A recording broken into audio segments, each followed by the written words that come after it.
अस्सलाम वालेकुम, मेरा नाम मोहम्मद उस्मान है और मैं उकाड़ा से मक्का पैदल सफ़र कर रहा हूँ हज के लिए। और परसों मेरा पंचपाई और किरदगाब के एरिया में बैग गिर गया, जिसमें मेरा पासपोर्ट, वीज़ा, पर्स में पैसे, एटीएम कार्ड, शनाख्ती कार्ड, हर चीज़ मौजूद थी, जिसकी वजह से मैं बहुत ज़्यादा परेशान हूँ।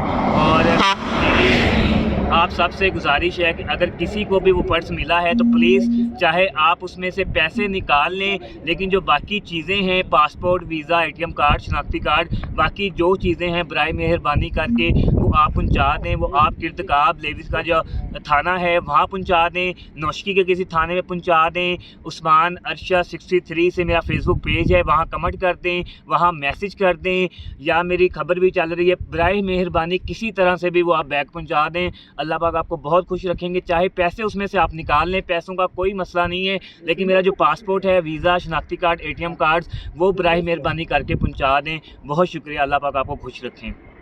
YouTube पर गुगली टीवी देखने के लिए youtube.com की सर्च बार में गुगली टीवी टाइप करें। गुगली टीवी के पेज पर सुर्ख रंग के सब्सक्रिप्शन वाले बटन पर क्लिक करना ना भूलिए। YouTube पर अपलोड होने वाली वीडियो से बाखबर रहने के लिए बेल आइकॉन पर क्लिक कीजिए। आपको हर नई आने वाली वीडियो के बारे में नोटिफिकेशन मौसूल हो जाएगा।